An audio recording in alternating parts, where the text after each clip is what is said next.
Natalie, pwede ba akong makiinom? Ano ba yan? Mukhang ang baho pa ng hininga nito. Hindi kasi pwede eh.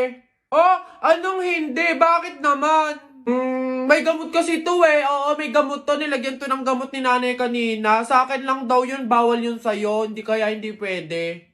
Ganun ba? Okay lang yan. Kahit muriatic acid pa yan. Basta painom ako, nauuhaw na ako eh. Ano ba yun? Ang kulit naman nito. Ah... May ubo kasi ako, tamo may sakit ako. Kaya hindi pwede, baka mahawaan kita. Gusto mo ba yung mahawaan ka? Hindi pwede talaga kasi may ubo, may sakit ako. Ano ba yan? Okay nga lang kahit cancer pa yan. Basta painom ako, nauuhaw na ako. Ang damot naman nito, parang ngayon lang, minsan lang. Oh!